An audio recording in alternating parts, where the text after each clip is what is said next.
You're listening to the Nourish CEO podcast, and this is my brand new series on the 4 CEO types: how to build a business that fits who you actually are. This is one of 4 episodes that deep dive into each CEO type to help you understand your wiring, leverage your strengths, avoid your blind spots, and build a business that works with your true nature instead of against it. Here's the reality of the business coaching landscape right now. Almost everything you see is built for one of 2 types of operators. One is the bold, fast moving, decisive person who can make a call and execute without looking back. And the second is the highly relational, magnetic personality who can grow a massive audience just on the strength of who they are and convert it through sheer warmth and connection.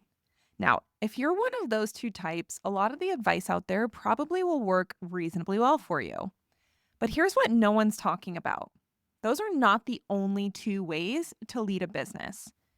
Even more than that, the current obsession with hype first marketing, meaning build a big audience, go viral, be everywhere all at once, perform your personality at scale, dangle the carrot in front of people, and don't worry about actually delivering anything on the back end. All of that is actively working against a huge portion of experts who are genuinely excellent at what they do, but they're not wired to build a business that way, and they really don't want to. So, if you're more methodical, if you lead through depth and rigor rather than speed and charisma, if you build trust slowly, but your clients stay for years because you build that trust, the mainstream advice wasn't built for you.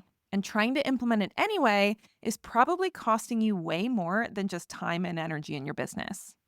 Now, this is what this series is designed to fix. The 4 CEO types framework will map your natural leadership style, how you decide, how you build trust, how you sell, and even how you deliver your programs, and helps you build your business strategy around that. It's not as a workaround for not being the right type of CEO. It's building your business with your genuine competitive advantages at the forefront. Now, if you haven't taken the CEO type quiz yet, it's linked in the show notes, or you can go to lauraschoenfeld.com/quiz. And I recommend that you take it before you listen to these series episodes or take it after. Either works, but I want to make sure that you know exactly the type that is most aligned for you. And if you're already in the middle of the series, welcome back. Let's get into it. We're on part 2 of the 4-part series, The 4 CEO Types: How to Build a Business That Fits Who You Actually Are. And today we're covering the relational CEO, and I want to start by saying this. If this is your type, your likability is not the problem. Tell me if this sounds familiar. People light up when they talk to you. You build trust faster than almost anyone you know. Your clients don't just get results, they genuinely feel seen and cared for. You're the person that people reach out to when they need support, and honestly, you love that about yourself. But behind the scenes, you're probably exhausted.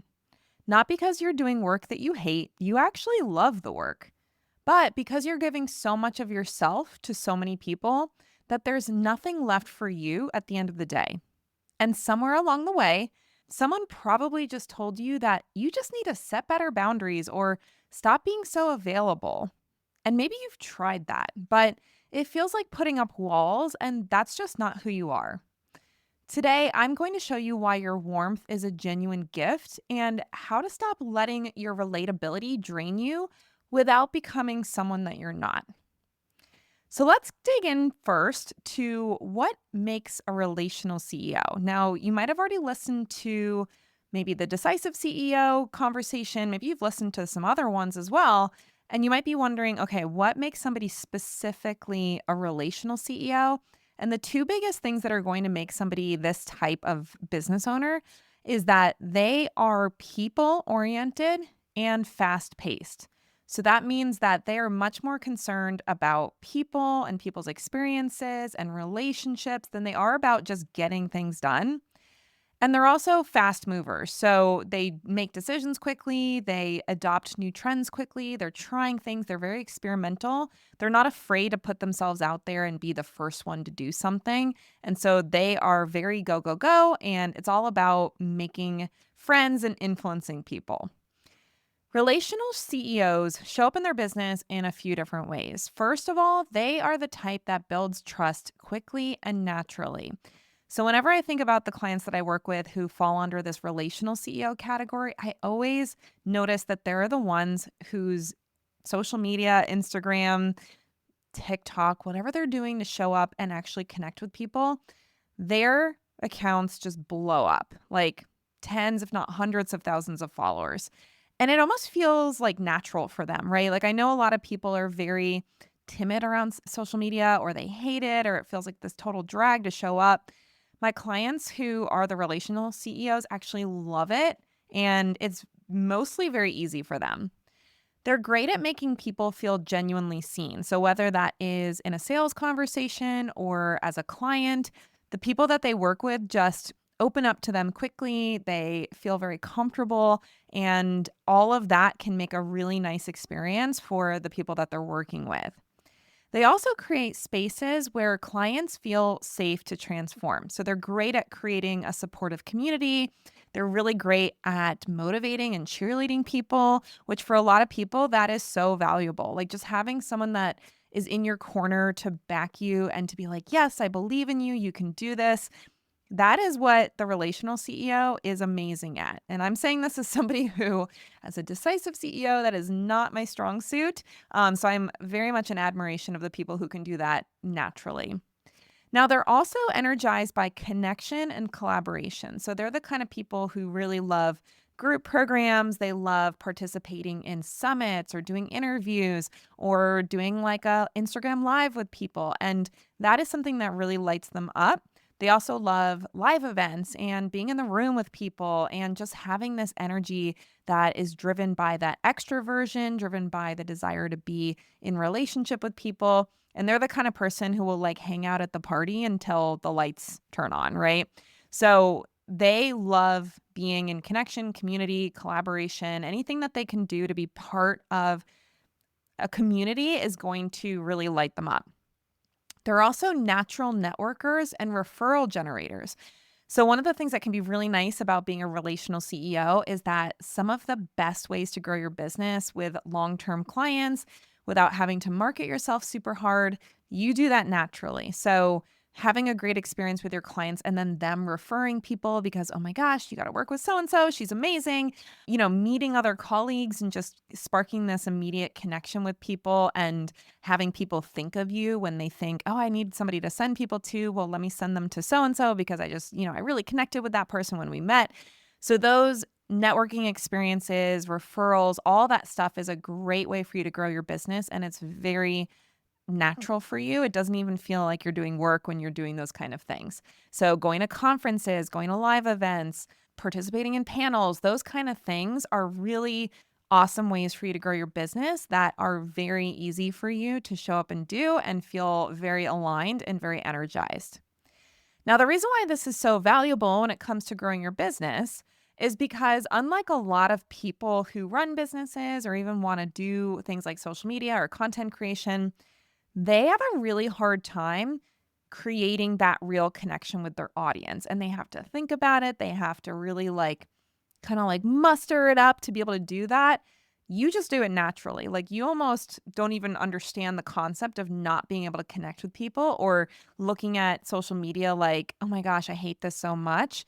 Not to say that you can't get there if it starts to feel like it's asking too much of you. But for most of you, when you started social media, it was very exciting and fun. It wasn't like, oh, I got to do this for my business. It was really just like, I'm here to be creative. I'm here to connect with people. And it just came very naturally to you, which again is not a normal thing. A lot of entrepreneurs really have to force themselves to do that. I am someone who I like to create content. I like to be, sharing my wisdom and sharing my leadership. But in terms of building community on Instagram, it's not even something I'm thinking about, right? So that is something you do really well, and it can be amazing for your business, especially an online business. You also build audience loyalty that a lot of entrepreneurs only dream of. People will literally buy from you because it's you, even if they don't even know what you're selling.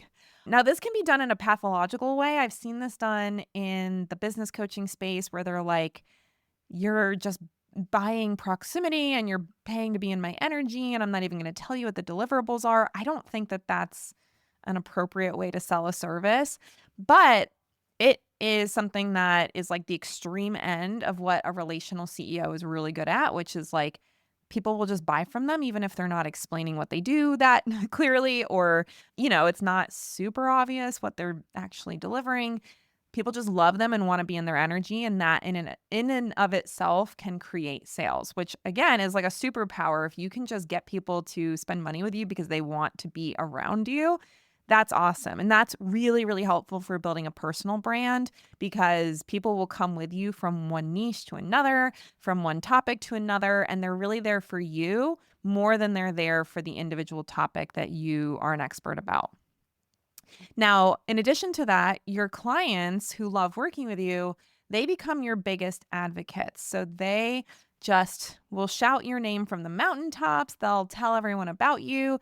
They'll tag you on social media. They're very excited to share your stuff because they know that when people come into your world, they're going to be cared for, they're going to be seen, and they're going to really have fun, which if you think about what people naturally like to share, they don't usually necessarily share a lot about the problems that they're dealing with. A lot of times if you work in a particular topic that's like people don't necessarily want to be sharing it publicly, they won't necessarily be promoting you as much because it's like, oh, I don't know if I want to tell people that I have IBSD, right? Or like, I don't know if I really want to tell people I have financial problems and that's why I'm working with this debt coach. So the things that you create naturally lead people to want to share because it's fun, it's exciting, it's community oriented, and it's something that feels really good to be able to talk about.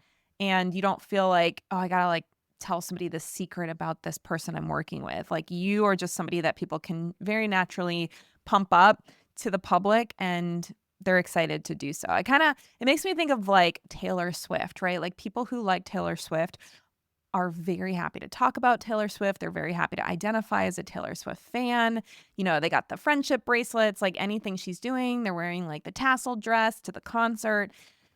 I don't know if she would, if that's her actual personality type. I'd be very surprised if it wasn't. But she's like, when I think about somebody who is really, just leading through personality and energy and vibes, like that's somebody who comes to mind. Now, in addition to this, from a sales perspective, word of mouth sales flow really well to you and very naturally. And you don't even have to ask people. Like I'm constantly seeing clients say, well, how do I get more referrals? How do I get more word of mouth? And if you're the relational CEO, you're like, what are you talking about? People just recommend me to their friends, right? So it may feel very strange to think that word of mouth would need any sort of strategy around it because your people just do it naturally and it's like it just happens.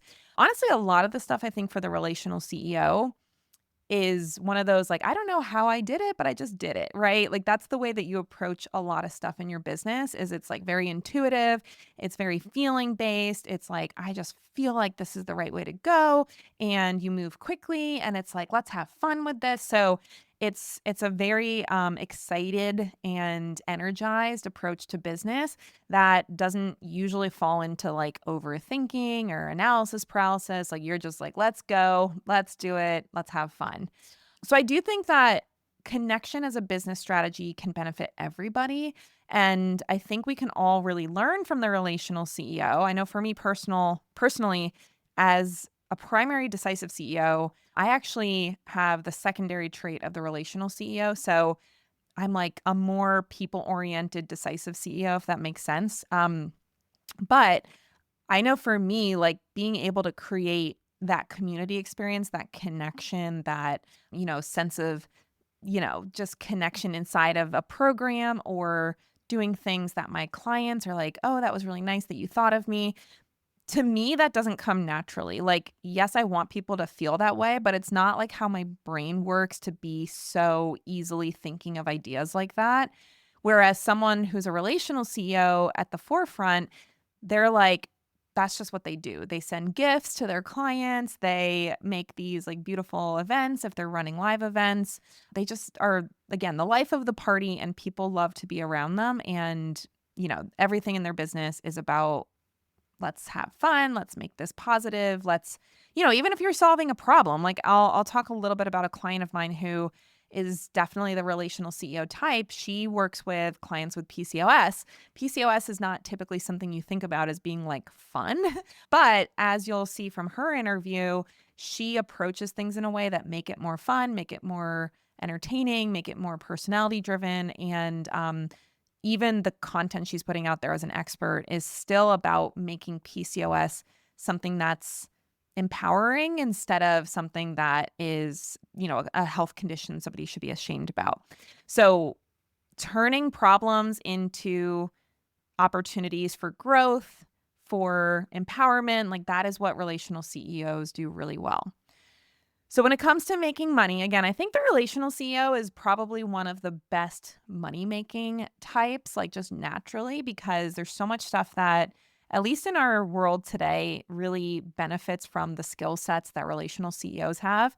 But first of all, that trust piece, building trust, building that connection with your audience that makes you sales without needing to use pushy tactics, without needing to, like nurture people for months and months and months. You're the kind of person that, again, people will buy stuff from you just because it's you. And that is a huge asset in the online business space and one that can make you a ton of money. Another moneymaker for the relational CEO is creating client experiences that generate referrals. So this is something you do naturally, but even if you can reinforce that to say, okay, the customer or client experience is something that will actually ripple into the rest of my business because I'm going to create this container that more people want to be in and they're going to tell their friends about it. So being able to really emphasize the parts of you that already do that naturally and putting some systems in place and making sure that even as you scale that relational experience scales with you, that is something that will help you make more money through referrals and lifetime customer value. Another thing you do great that will make you a lot of money is collaborating and partnering with other business owners. So I love personally sharing platforms with people. My platforms, having guest experts on, as well as being an interviewee or a guest expert on somebody else's platform. And that's something that a relational CEO is just stellar at, right? Like they're amazing at it. It's so easy for them to do those things. And they bring really great energy to those collaborations. And so it makes it an easy yes for other business owners to invite you to participate. And so getting in front of other people's audiences organically is actually one of the best ways to grow your visibility without having to do a lot of work and without having to spend a lot of money or any money at all, really. And so things like being a guest expert for a program or going on somebody's podcast or going on a TV interview or being a speaker at an event, like all of that stuff is gold for you because you're great at it. And it's something that allows you to grow your audience very fast. And all you have to do is show up and be yourself. I already mentioned this, but another moneymaker is word of mouth referrals. So again, maybe this is like not a thing you even think about, but getting people talking about what you're doing and sharing with their friends is one of the best ways for you to make money. And it probably feels very easy for you. So we just want to look at that as part of your strategy. And it's something that not everybody's going to be thinking about, not everyone's going to be doing. And even the business coaches you hire may not even talk about that because maybe that's not their skill set, right? Like I wouldn't say that's something that is my direct skill set where people are just naturally telling their friends about me. I mean, I do have a good reputation and I try to create those type of experiences, but it's not something that's just like going without me, right? Like I need to be intentional about that stuff for it to actually have that ripple effect. Whereas for you, the relational CEO, it's just like you don't even think about it because it just happens. And I think if you think more about it and really think about how to amplify that, it can blow up your business. You also have probably the best lifetime customer value of any of the CEOs. So that means people stay with you for a long time. They'll pay you just because they're enjoying themselves. They have that genuine relationship and connection, even if it's a bigger container. Like they don't need to be your best friend for them to feel connected to you because you just radiate that, right? So the people that come into your world, they stay longer, they stick around even if they've already solved the problem that they originally came in for, just because they enjoy being in your presence, they enjoy being in your world. So that is a huge moneymaker. If you can get people to stick around and keep paying you without a lot of effort and without a lot of convincing or any convincing at all, that is huge. And ultimately, people who are going to spend more money, especially in 2026 and beyond, the people that are spending a lot of money to work with a coach or an expert, they want to feel connected to who they're working with. So it's not just about who's the smartest. It's not just about who has the best framework. It's not just about who is the most credentialed or the most famous. It's like, I want to feel that emotional resonance and that values connection with somebody I'm going to spend a lot of money with.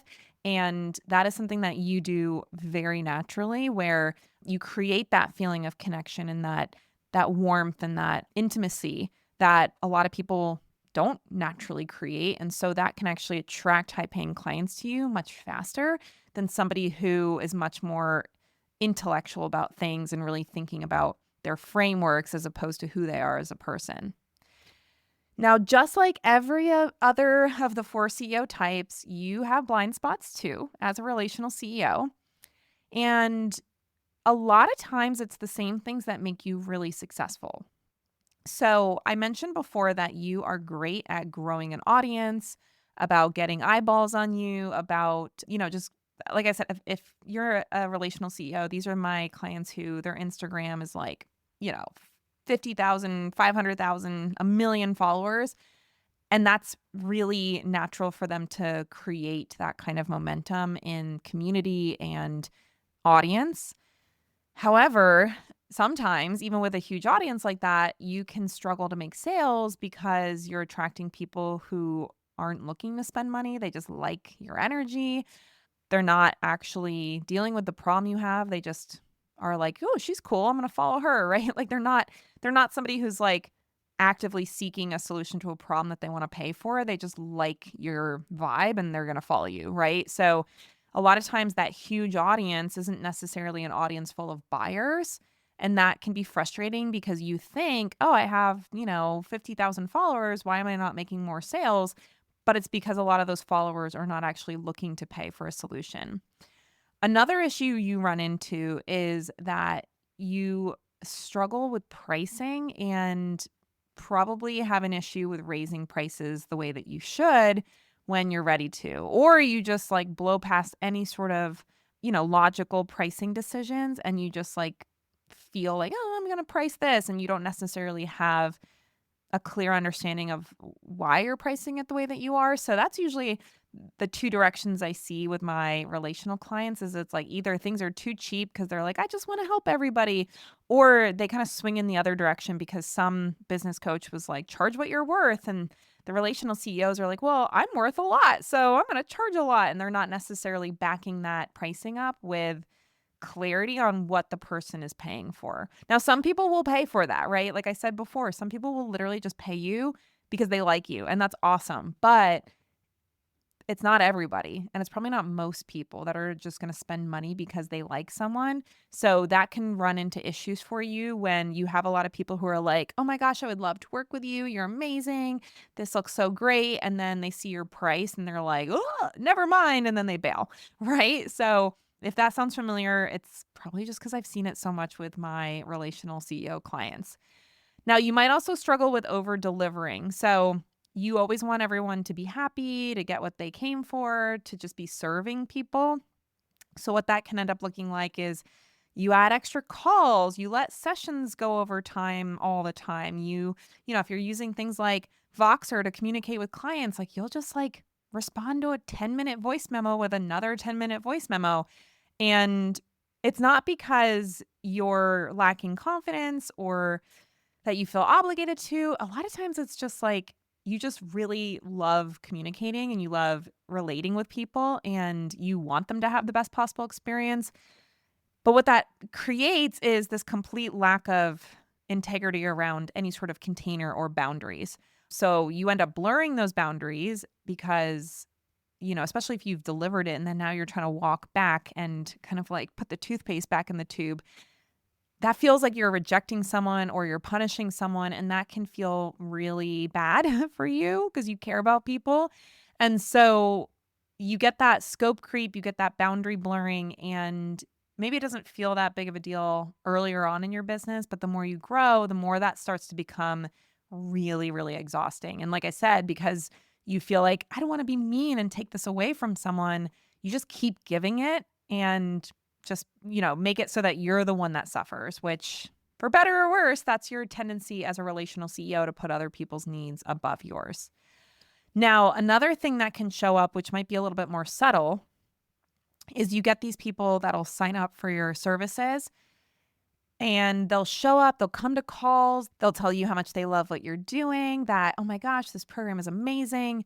But then when you actually look at what they're doing inside the program and the kind of results they're getting, they're not doing any of the work. They're just hanging out, right? So that's not everybody, but that is something that can happen when you're somebody who creates this really energetically enjoyable container, is that people will just come in and hang out and be like, I'm just here for the party, right? Versus when you're a coach or an expert who wants to deliver a transformation for people, you know that there's work they have to do, right? And so they come in and they're just like hanging out, having a good time, but they're not doing the work. It's like, okay, this is great. I'm glad you're happy, but you're not getting any results. And if you're somebody who cares about your clients' results, which I'm sure most of you, if not all of you, do, it can feel a little frustrating because it's like, hey, we're not just here to chit chat. We're here to make some change, right? And so that can be something that, again, it's nice. You don't tend to have a lot of unhappy clients, but you might have some complacent clients that come in because they're not actually really there to get things done or to take action. They're just like, I just love being here. So the reason why this happens is because your warmth and your connection and your relatability doesn't have a strong container. It spills everywhere. It's like just, love everywhere, which is awesome. Nothing wrong with that. But in a business, it can be a little bit tough to have a profitable, sustainable, scalable business if you don't have any sort of boundaries around who gets what and how much of you they get. It's also really easy for you to confuse being responsive with being of service. So if somebody sends you a client message portal or portal message, let's say it's a Voxer, right? They send you a Voxer at like 9 o'clock at night. And normally, if you had some boundaries, you would say, I'm going to answer that tomorrow. But instead, you're sending them a 5-minute voice memo at 9 o'clock at night instead of, getting ready for bed or doing something that's for you, right? So it's not that you're doing it to be a people pleaser necessarily, but you just have this feeling that, oh my gosh, I want to get back to someone. I want to be responsive. I want to serve them. And it ends up totally blowing past your boundaries. And again, if you're newer to business or you don't have that many clients, you might be able to get away with that and it's okay. But as you continue to grow, that is something that you literally can't continue because there's only so much of you to go around. So what happens is you get into this cycle of exhaustion because you're giving so much that there's really not a whole lot left. And you start to get burnt out on work you actually love. So whether it's content creation, whether it's building community, whether it's working with clients, whether it's leading group calls, it's like you technically, when you think about it, you're like, I really like all of that. So why am I so tired? Why am I so burnt out? Why do I feel like I'm starting to resent this business? And it's confusing because you're like, I like these people. I like this program. I like content creation. Why do I feel so resentful towards these things that I like or clients that I care about or people that I actually love working with? And that can feel really disorienting because it's like you probably got into this business and you probably got the success you have because you loved everything. And if you start to feel like you're not loving things anymore, it can start to feel like maybe I need to change something. Maybe I need to burn it down. Maybe I need to just quit and, be a stay-at-home mom or whatever it is, right? Like whatever your version of avoiding burnout looks like, rather than looking at, okay, how do I fix the things that are causing the burnout so that I can keep doing the things that I love and not start to resent them. And a lot of times when like a therapist or a well-meaning coach will tell you, you just need better boundaries. People like you, the relational CEO, feel like boundaries are the opposite of how they want to show up. It feels like you're putting up walls. It feels like you're shutting people out. And that doesn't mean that the concept of boundaries is equivalent to shutting people out, but that's how it can feel like, right? And so if you feel like, oh man, I'm starting to resent this business, but I don't want to stop showing up for my audience. I don't want to just disappear. I don't want to like ignore the people that I'm working with. That then creates this kind of like catch 22, right? Where you continue leaking out your energy over everybody and you have nothing left for yourself at the end of the day. So with the relational CEO, the big shift that you're going to want to make to help you make your business sustainable and profitable for the long haul is to put in structure that actually protects your warmth and your focus on connection. Structure is not the opposite of warmth. So having boundaries, having container guidelines, just anything that's like holding the space and people can see, okay, this is not okay, this is the rule, this is the policy. That does not have to be something that is the opposite of being kind, being supportive, being friendly, being loving. In fact, for a lot of people, boundaries are actually something that is kind. I know Brene Brown always says, clear is kind, right? And so you're somebody who wants to be kind to people. You need to have boundaries in order to protect that kindness and not let it turn into resentment. So it's kind of like a candle. So imagine that you're a candle and you have this flame that is your warmth, your, energy, your excitement, the things that draw people to you.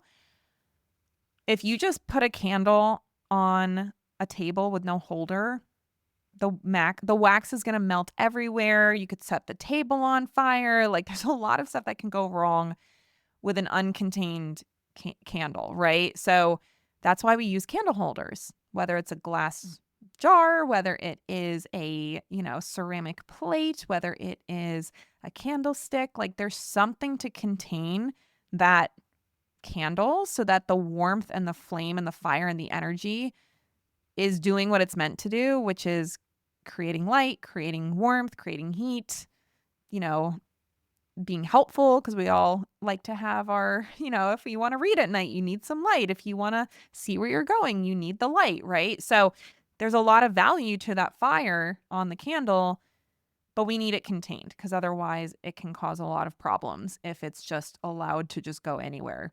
So you can still be warm inside your container. You can still be a light. You can still, be fiery, whatever that personality looks like.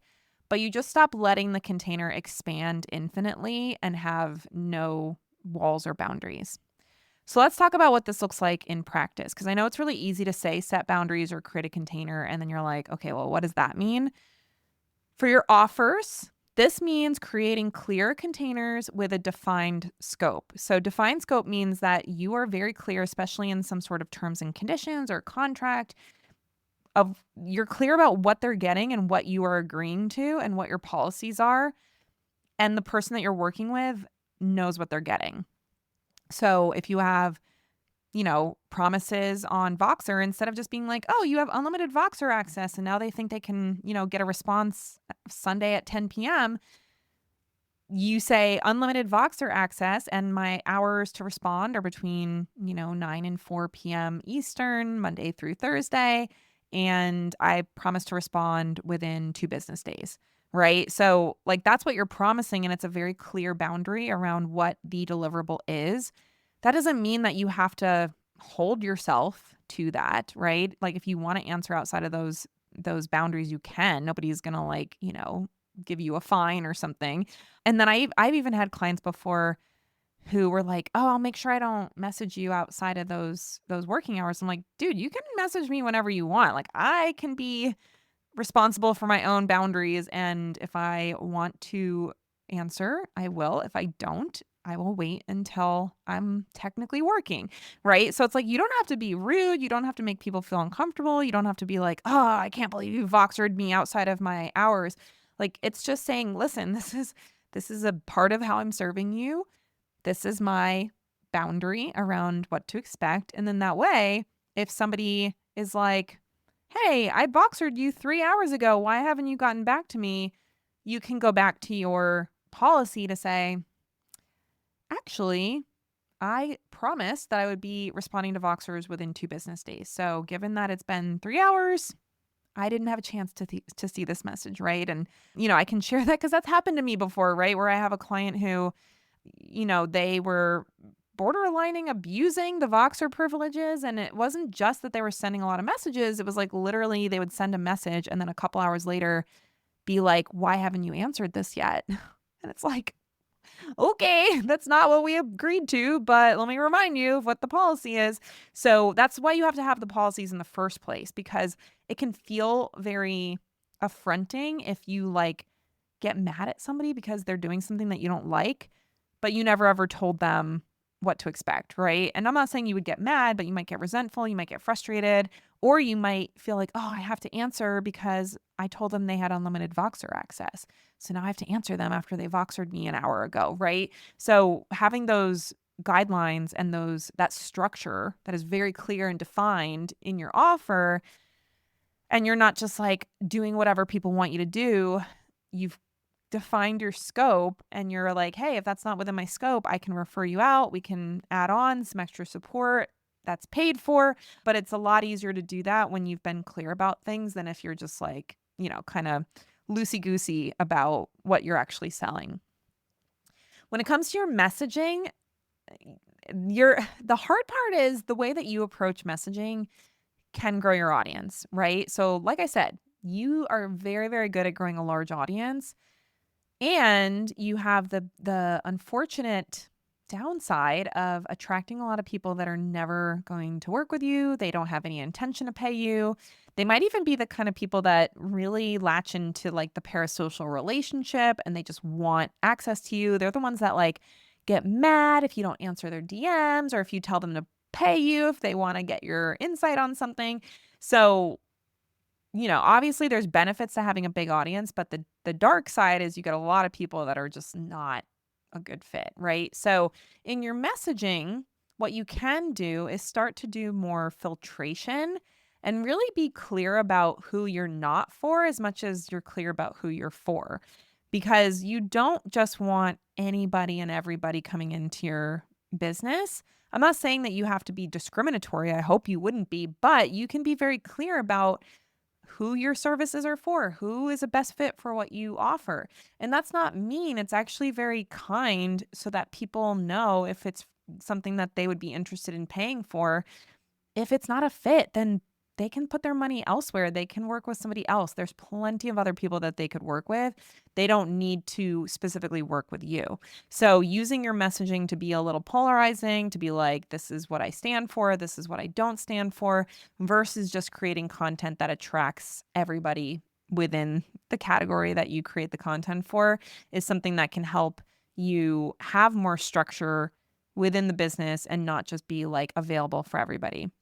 During your sales process, one of the things I notice with a lot of the relational CEOs that I work with is they are very not touchy-feely. It's like touch and go, I guess, with their sales conversations where they'll just be like, all right, let me know like if you have any questions. And they're very gentle and they're very like open-ended. And I think the reason why they run into this and why you might run into this is because you are a fast action taker and you're very like, if I know I want something, I'll go after it because you make decisions quickly. But what can happen is when you're talking to people that don't make as quick decisions and don't have that like, oh, I just knew I wanted it, so I went after it kind of feeling, when you don't create clear decision-making action steps for the people that you're talking to, and you just leave it open-ended and are just like, yeah, just let me know. Like, let me know if you want to do this. Email me back. Like that usually is what leads to people ghosting you, to people, taking a really long time to buy when they didn't really need to take that long. I mean, honestly, the ghosting thing's probably the most common. And I know as a relational CEO, you probably hate ghosting because you're like, I would never do that to somebody. I would never just like talk to them and then just disappear and not respond. And it can be very frustrating, right? So it's on you to create that decision container and a little bit of decision pressure, and not just say, just let me know what you think. Let me know if you want to work together. It's literally saying, hey, if you're ready to do this, here's your next step. And honestly, people need that. They need somebody to hold them accountable to their transformation, and you giving them some level of firm guidelines or deadlines or next steps that they should do if they want to work with you is actually part of how you're helping to facilitate the transformation. And then with your delivery, holding the structure instead of constantly expanding it. So not just creating things because people are asking for it, not just adding more content because somebody was like, oh, that would be interesting, right? It is very possible to over deliver in terms of the volume of information, the volume of content, the volume of tools, the volume of resources within a program. And too much can be just as harmful as not enough for people when it comes to them getting results. So being more clear about what's actually necessary for your client to get a result versus just throwing stuff in because you're like, yeah, sure, I can do that. And you're just adding more because you're kind of like a more is more type of person. Just, it doesn't have to mean that you're restricting yourself and being really stingy. It just means being intentional around what you're putting in. And then finally, with your calendar, making sure that there is space to do more structure building in the business. Since you're somebody who can move fast and tends to be more emotionally driven than logically driven, a lot of times you're just kind of like flying by the seat of your pants in your business, and you don't actually set up time in your calendar to assess what's working, to create, SOPs or processes for your team. You're not systematizing things. You're not building assets for the business. You're just like showing up and doing the thing, right? And so making sure there's time in your calendar that is protected to actually do more of the structure building and analysis in your business. It doesn't mean it has to be like half your job, even if it's just a couple hours a week, to make sure that you're not just like flying blind and, flying based on feelings, that you actually have some data you can look at, that you actually have some projects that are being built so that your energy is not the engine of the business, that your business can keep running even if you take a week off Instagram, that, other people can sell for you if you don't want to be the one selling all the time. And so that's really important with your calendar to make sure you're leaving space for that. And not just leaving space, like actually intentionally creating space. So what this allows you to do is you attract more aligned clients instead of just fans. You stop feeling so drained by having no boundaries and just like giving people whatever they want whenever they want it. You have the time in your business set aside to do more of the structure building so you can start to build systems that replace your energy as the primary driver of the business. And what this creates is that you actually get to bring energy back into your own life, right? Instead of all your energy getting leaked out in your business and then you have nothing left afterwards, this allows you to reserve energy for the things in your own life that matter. So whether that's self-care, whether that's working out, whether that's time with your kids, whether that is going out with your girlfriends, like whatever it is, there's other things that you like to do than just run a business. You need to make sure that your business is not draining the life out of you so that everybody else who you actually probably care about more than your audience, right? Like I'd hope your spouse, your kids, your friends, your family, you care more about the relationships with them than you care about some random person DMing you on Instagram, right? So by creating these structures, boundaries, containers, it makes sure that you're protecting your energy for the relationships in your real life that matter more than the relationships in your business. And I can say that as somebody who, again, I lean relational as a decisive CEO. And I know that for me, my kids, my husband, my community in real life, my friends, like that is not something I'm willing to sacrifice just to make more money in my business. And for you, it usually isn't that you're just trying to make more money. It's that you are just overcommitted to people and you feel bad about, setting those boundaries and saying no. But ultimately, I would love for you to be able to avoid the burnout experience of not having any sort of boundaries around your time and energy. So with your game plan, if you go to your results page after the quiz, essentially what you're going to be looking at is the core areas of your business. So that's your offers, your sales strategy, your messaging, and then your schedule. So you're going to create clear containers within your offers. You're going to be very specific around what you do, what you don't do. Yes, you can create that warmth, that community, that good experience, but there is structure. In your messaging, you're going to get more specific about who you're for and who you're not for, instead of just being like, everybody's coming to the party. In your sales process, you're going to be stepping into more of a leadership role than a, friendly, like, let me know if you want this kind of role, and really giving them clear guidelines about how to move forward. In your delivery, you're going to make sure that the structure that you've created is what's designed to facilitate the transformation, not just how much of you they get. And then in your schedule, making sure you're protecting space, not only for the structure creation process as the CEO, but for yourself and for the people you care about, and not just your clients and your audience. So I mentioned when we first started this conversation that I have a client who's like a perfect example of a very successful relational CEO. Her name is Cory Ruth. She is a dietitian that serves women with PCOS and just in general women's health. Her business is called the Women's Dietitian. And at the time of this recording, she's got just about 680,000 followers on Instagram as a dietitian. So pretty impressive, right? I mean, I can't even imagine. That's like, I don't know, is it 30 times what I have? I don't even know what the math is on that. So she's heading towards 1 million followers, and she is so good at social media, building an audience, building that connection with people.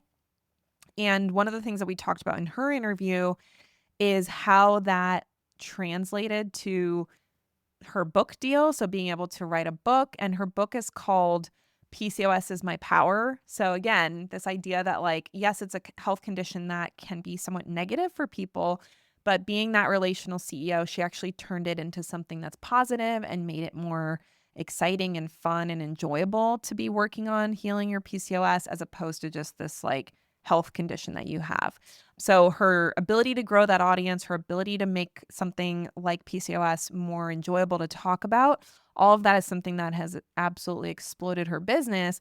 And she's someone that really had to embrace that part of her, because as a dietitian, a lot of what was influencing her was this belief that she had to be more professional, to be seen as an expert, to be trusted. And she was able to really build that expertise, that authority, that trust without toning down her personality. So she's owning both her warmth and her authority.